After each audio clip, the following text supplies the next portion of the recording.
Fala rapaziada, beleza? Rogério Lacerda trazendo mais um vídeo para você nesse canal. E hoje eu quero falar de uma banda que eu gosto demais. A banda se chama Muscly Autumn. Muscly Autumn, que é algo mais ou menos como majoritariamente outono, ou principalmente outono, em sua maioria outono, algo assim, né? E a banda foi formada ali no começo dos anos 90 pelo Brian Josh e mais alguns músicos que faziam parte de uma banda cover de quem? Do Pink Floyd. Eles eram uma banda que faziam um cover do Pink Floyd e faziam apresentações, né? Também ali na formação, além do Brian Josh, guitarrista e vocalista, tinha a Aretha Franklin, né? E o tecladista Ian Jennings, nome engraçado do cara, entre outros músicos. Depois, com o decorrer do tempo, eles foram saindo, né? Então, eles saíram a cabeça da banda. E o tempo foi passando, eles meio que decidiram lançar, trabalhar com músicas autorais, né? Boas de escrita, bons compositores começaram a fazer algumas músicas.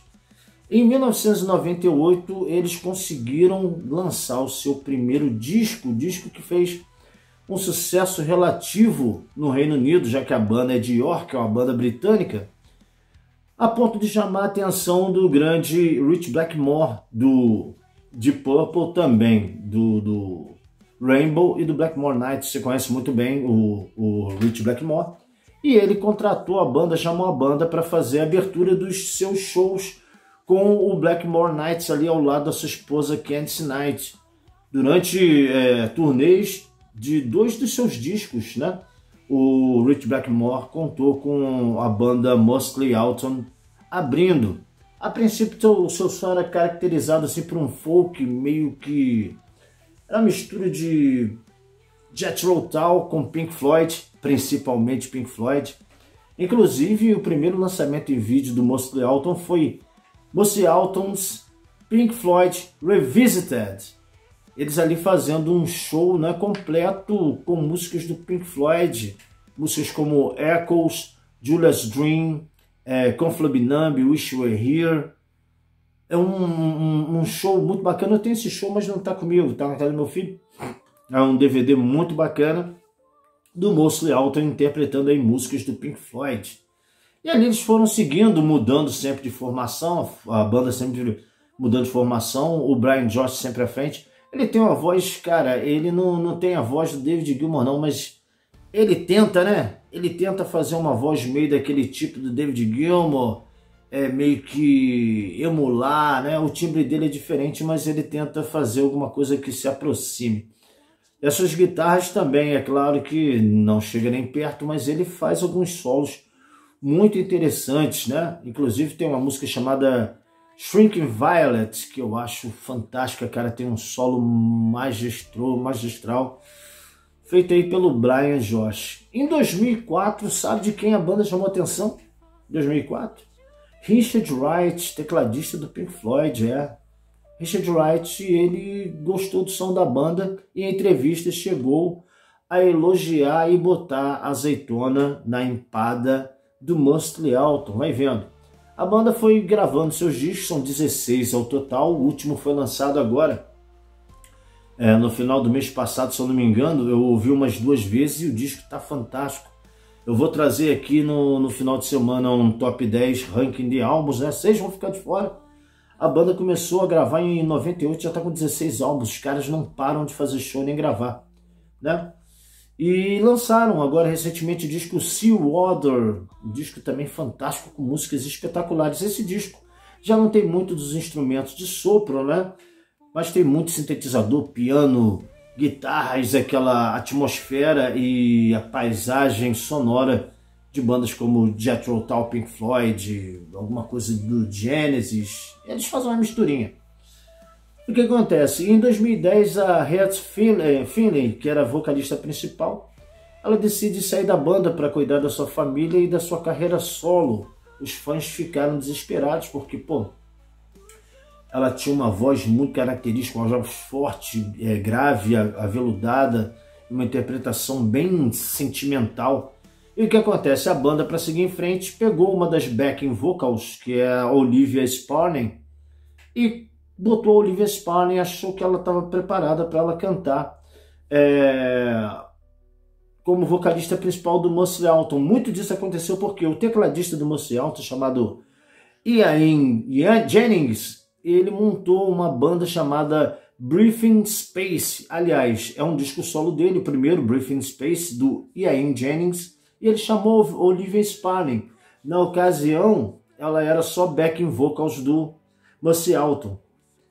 O Ian Jennings chamou ela, gravaram um disco, né? O Breathing Space, que eu acho fantástico, cara, você precisa conhecer também.